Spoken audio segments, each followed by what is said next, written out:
ഇവിടെ കേരളത്തിലെ വികസനത്തെ മുൻനിർത്തിയിട്ട് കേരളത്തിൻ്റെ ബഹുമാനപ്പെട്ട PWD മന്ത്രി ആക്ഷേപിക്കുന്നു, മുഖ്യമന്ത്രി ആക്ഷേപിക്കുന്നു, ഗവൺമെൻറ്റിനെ ആക്ഷേപിക്കുന്നു. നിങ്ങൾ അതിനകത്ത് അവകാശവാദം ഉന്നയിക്കുന്നു എന്നാണ് പറയുന്നത്. അവകാശവാദം ഉന്നയിക്കും.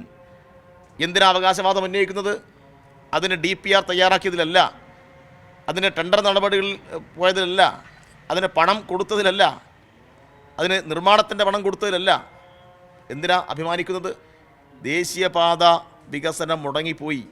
എന്തുകൊണ്ട് മുടങ്ങിപ്പോയി? മുടങ്ങിപ്പോയതിന് പ്രധാനപ്പെട്ട കാരണം ദേശീയപാതയ്ക്ക് സ്ഥലം ഏറ്റെടുത്ത് കൊടുക്കേണ്ട ഉത്തരവാദിത്വം സംസ്ഥാന ഗവൺമെൻറ്റിനാണ്. ആ സംസ്ഥാനം അന്ന് ഭരിക്കുന്നത് UDF ആയിരുന്നു. അപ്പോൾ ഉമ്മൻചാണ്ടി ഭരിക്കുന്ന കാലത്ത് 30 മീറ്റർ പോലും ദേശീയപാതയ്ക്ക് സ്ഥലമേറ്റെടുക്കാൻ കഴിയില്ല എന്ന് പരസ്യമായി പറഞ്ഞിട്ട് ആ പ്രവൃത്തി അവസാനിപ്പിച്ചു. അവിടെ നിന്ന് ഭരണം മാറിയപ്പോൾ 45 മീറ്ററായി ദേശീയപാത വികസിപ്പിക്കണമെന്ന് തീരുമാനമെടുക്കുന്നു.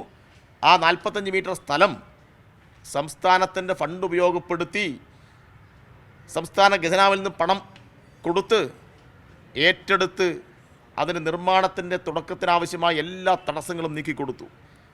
ആ കാര്യത്തിൽ അഭിമാനിക്കാൻ ഒരു യൂത്ത് കോൺഗ്രസ്സുകാരൻ്റെയും ഒരു KC വേണുഗോപാലിൻ്റെയും സീറ്റ് വേണ്ട. ആ കാര്യത്തിൽ ഞങ്ങൾ അഭിമാനിക്കും. കേരളത്തിലെ ഓരോ മനുഷ്യനും അഭിമാനിക്കും. കേരളത്തിൽ പിണറായി ഗവൺമെൻറ് ഉള്ളതുകൊണ്ട് മാത്രമാണ് ദേശീയപാത യാഥാർത്ഥ്യമായത് എന്നത് കക്ഷി രാഷ്ട്രീയത്തിനതീതമായി എല്ലാവർക്കും അറിയാവുന്ന ഒരു കാര്യമാണ്.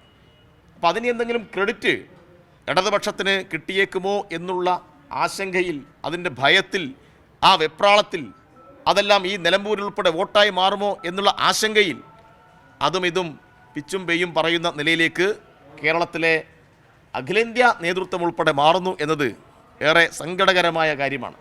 അതുകൊണ്ട് കോൺഗ്രസിൽ ആത്മാഭിമാനബോധമുള്ള, രാഷ്ട്രീയത്തെ ശരിയായി വിശകലനം ചെയ്യാൻ ശേഷിയുള്ള ഏതെങ്കിലും നേതാക്കന്മാരുണ്ടെങ്കിൽ ഈ KC വേണുഗോപാലിനെയും ഈ യൂത്ത് കോൺഗ്രസിൻ്റെ വ്യാജ അധ്യക്ഷന്മാരെയും എല്ലാം തിരുത്തി കൊടുക്കണം എന്നാണ് DYFIക്ക് അഭ്യർത്ഥിക്കുവാനുള്ളത്. അതുകൊണ്ട് കേരളത്തിൻ്റെ ദേശീയപാത വികസനത്തെ മുടക്കാനുള്ള കോൺഗ്രസ് നേതൃത്വത്തിൻ്റെ നീക്കത്തെ അതിശക്തമായി കേരളത്തിലെ ചെറുപ്പക്കാർ നേരിടും.